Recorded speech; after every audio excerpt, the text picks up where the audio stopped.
Pria ini tidur sebagai aktor paling terkenal, tapi saat bangun, seluruh hidupnya tiba-tiba hilang. Saat membuka matanya, tiba-tiba dia sudah berada di sebuah kehidupan yang bahkan dia sendiri bingung dia di mana. Yang lebih mengejutkannya lagi, anak-anak itu adalah anak dari pria tersebut. Seorang wanita muncul, pria itu bertanya, "Siapa mereka?" Wanita itu menjawab, 쌍둥이가 butuh kamu pun, Mbak.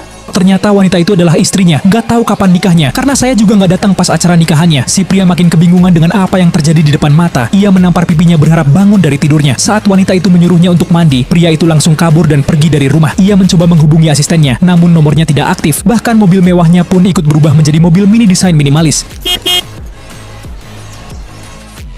Ia pergi menuju ke apartemennya. Petugas di sana kebingungan dengan kedatangannya. Sesampainya di apartemennya, ia memasukkan PIN untuk membuka pintu, namun PIN-nya salah. Lalu keluarlah pria asing yang menghuni tempat apartemennya, mengira salah kamar. Ia pun balik lagi karena yakin apartemen itu adalah miliknya. Sempat debat karena pria itu mengira masih hidup di dalam kemewahan. Ia pun langsung masuk ke dalam. Keadaan sedikit ricuh hingga memaksa petugas untuk memisahkan mereka. Pria itu berharap wanita itu mengenali wajahnya sebagai aktor, namun pria asing yang menjadi suaminya malah menyangka kalau istrinya selingkuh di belakangnya. Keadaan pun makin tidak karuan hingga mereka dibawa ke Polres. Setelah diselidiki apartemen itu atas nama pria asing tersebut. Pria itu makin tidak mengerti dengan apa yang sedang terjadi, hingga istrinya menjemputnya untuk pulang ke rumah. Sekali lagi pria itu bertanya, berharap ada yang mengenalinya, namun tak ada satupun yang mengenalinya. Tidak ada pilihan lain selain berusaha untuk menerimanya. Pria itu harus mengasuh anak-anaknya karena istrinya harus bekerja. Ia sempat mendatangi terminal taksi, karena seingatnya dia, saat dirinya baru saja pulang dari bar untuk mabok heola, ia menaiki sebuah taksi. Asistennya sempat khawatir, namun pria itu menyuruh asistennya untuk pulang sendiri, dan ia tertidur di dalam taksi tersebut. Ia melihat dirinya di acara sebuah drama di TV, namun bukan menjadi aktor, hanya menjadi pemeran pengganti. Semenjak itu, kehidupannya berubah drastis. Ia harus menjadi kepala keluarga, yang bahkan dia sendiri tidak tahu kapan nikahnya. Setiap hari ia harus mengalami depresi, karena harus berhadapan dengan anak-anaknya sendiri, yang entah dirinya juga bingung kapan ia pernah membuat mereka. Hari berlalu dengan sangat cepat. Pria itu mulai menerima semua keadaan yang tidak masuk akal ini. Saat menonton bioskop, betapa mengejutkannya. Ternyata yang menggantikan dia adalah asistennya sendiri. Ia pun menemuinya di apartemennya, dengan penampilan yang mirip dirinya di kehidupan yang sebenarnya. Keadaannya menjadi terbalik. Kini asistennya menjadi aktor utama. Ia juga sempat menawarkan dirinya untuk menjadi asisten pribadinya. Keesokan harinya, ia pun bekerja sebagai asisten pribadinya demi menghidupi keluarganya. Saat menemani bosnya, ia diundang untuk ikut syuting karena pemeran utamanya berhalangan hadir. Ia pun tak menyia-nyiakan kesempatannya. Ia berusaha memberikan yang terbaik karena di kehidupan yang sebenarnya, ia memang seorang aktor terkenal dengan aktingnya yang natural. Hingga pekerjaan yang sebenarnya kini menjadi miliknya lagi, bahkan mengalahkan mantan asistennya. Kini mereka hidup bahagia bersama keluarga kecilnya dengan muka yang sumringah dan tidak sabar untuk cepat pulang ke keluarganya. Ia pun naik taksi. Istrinya menelepon dengan mengatakan kalau anak-anaknya tidak sabar menunggunya pulang. Tanpa ia sadari, taksi yang sedang ia tumpangi ternyata taksi yang sama di kehidupan yang sebenarnya. Hingga supirnya mengatakan kalau besok adalah hari terakhir ia hidup di masa sekarang.